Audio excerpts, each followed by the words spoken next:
Hello everyone, welcome in my YouTube channel. My name is Aman Singh.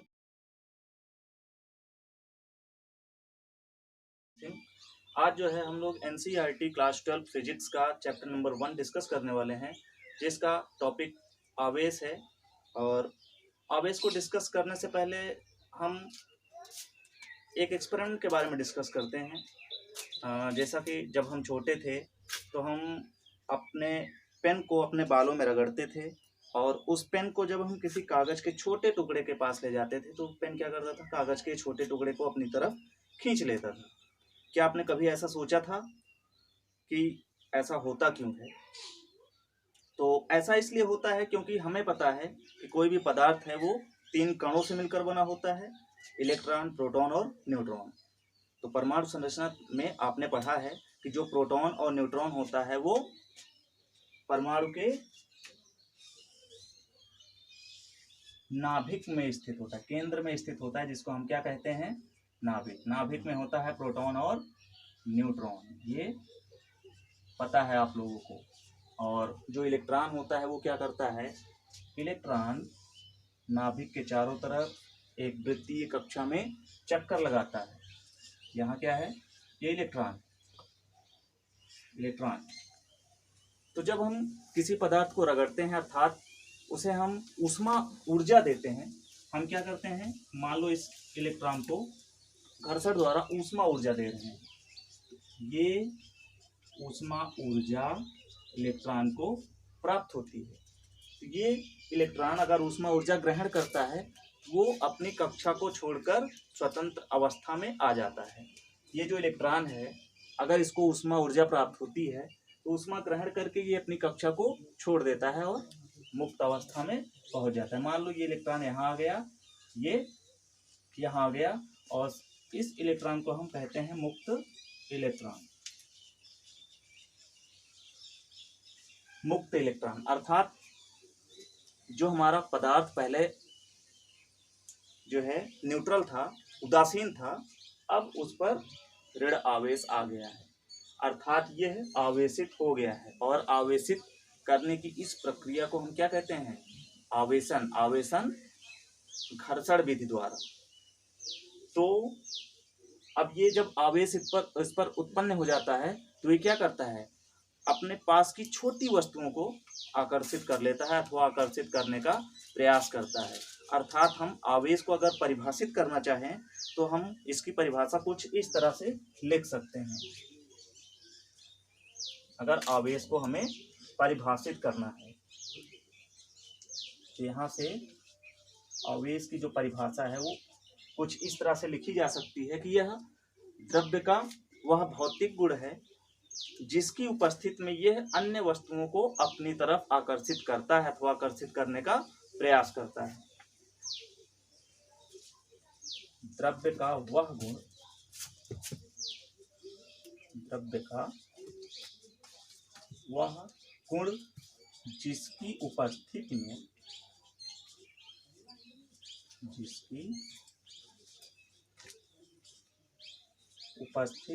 में यह अन्य वस्तुओं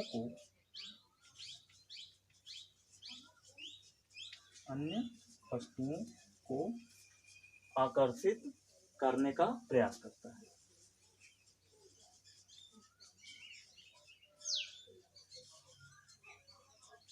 आकर्षित करने का प्रयास करता है। ये हो गई आवेश की सिंपल सी डेफिनेशन। या फिर इसके अतिरिक्त आवेश को दूसरे माध्यम से भी परिभाषित किया जा सकता है। जैसे हम यह कह सकते हैं कि आवेश जो है द्रव्य का वह गुण है जिसके कारण हमें वैद्युत एवं चुंबकीय प्रभाव का अनुभव होता है। या फिर हम लिख सकते हैं आवेश द्रव्य का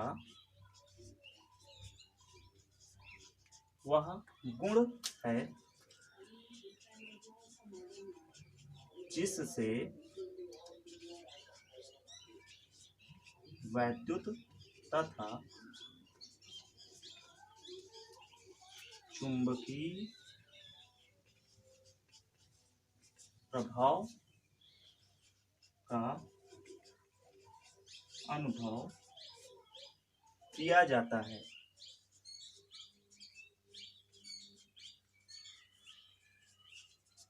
तो आवेश को इस तरह से परिभाषित किया जा सकता है। अब आवेश अदिश राशि है और यह व्युत्पन्न राशि है, आप इसको जानते रहेंगे।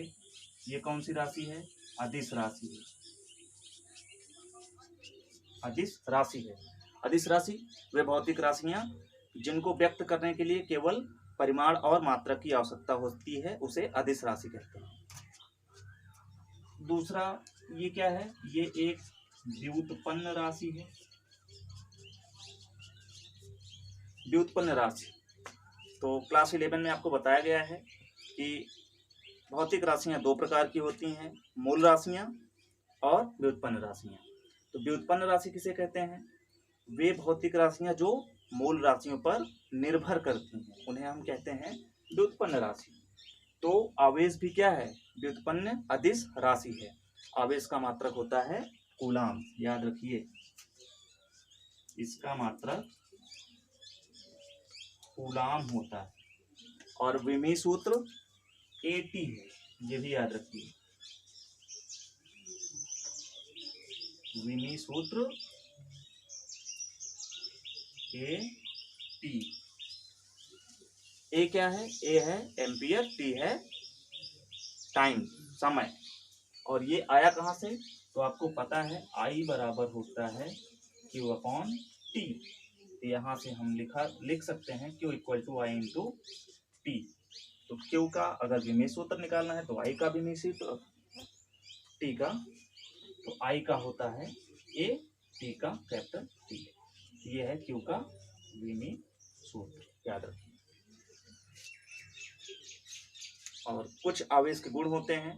पहला गुण कि समान प्रकार के आवेश एक दूसरे को प्रतिकर्षित करते हैं और असमान आवेश एक दूसरे को आकर्षित करते हैं। अर्थात कहने का मतलब ये है कि अगर दो धन आवेश हैं तो दोनों एक दूसरे को प्रतिकर्षित करेंगे, दो ऋण आवेश हैं तो भी वो एक दूसरे को प्रतिकर्षित करेंगे, और अगर दो असमान अर्थात एक धन आवेश है दूसरा ऋण आवेश है तो ये एक दूसरे को आकर्षित करते हैं। तो आप इसको जानते रहेंगे। अगला जो टॉपिक आता है वो आता है मूल आवेश।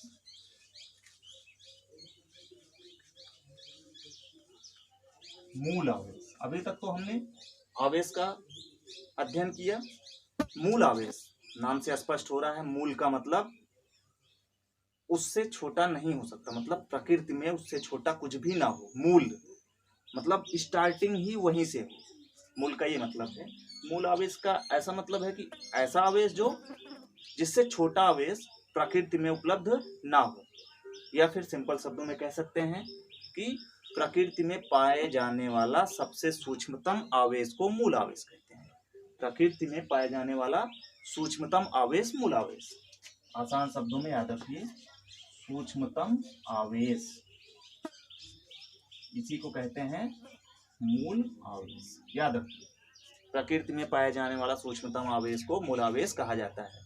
मूल आवेश का मान हमेशा याद रखिए, मूल आवेश को स्मॉल ई से प्रदर्शित करते हैं, स्मॉल ई, और इसका मान होता है 1.6 × 10⁻⁻⁹, और इसका मात्रक होता है कूलाम। ये याद रखिए। तो मूल आवेश प्रकृति में पाए जाने वाला सूक्ष्मतम आवेश मूल आवेश, इसका मान जो है वो 1.6 × 10⁻⁻⁹ कूलाम के बराबर होता है। अब एक और टॉपिक आता है आवेश का क्वांटीकरण। आवेश का क्वांटीकरण। तो आवेश का क्वांटीकरण का मतलब कि आवेश जो है वो प्रकृति में पाया जाने वाला जो भी आवेश है वो मूल आवेश का गुणज होता है, पूर्ण गुणज, पूर्णांक गुणज कह सकते हैं। पूर्णांक का मतलब 1 2 3 4 5 6 7 8 9 10 इस तरह से। तो कहने का मतलब आवेश का क्वांटीकरण क्या है?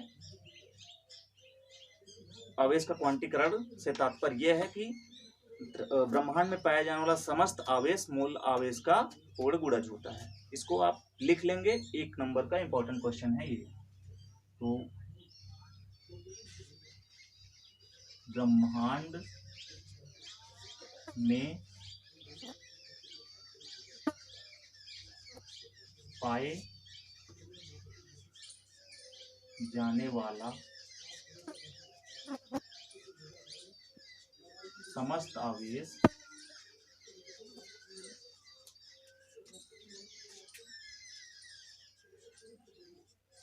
मूल आवेश का पूर्ण गुणज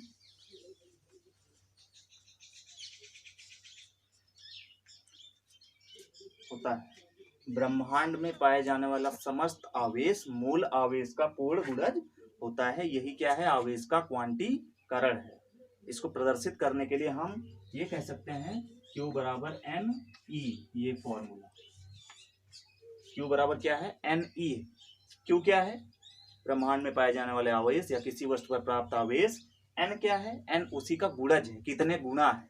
E क्या है? मूल आवेश। याद रखिए, Q क्या है? आवेश है।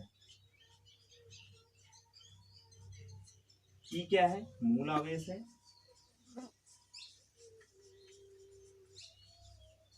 और N क्या है? N क्या है? ये गुणज है, कितने गुणा, कितने गुना है।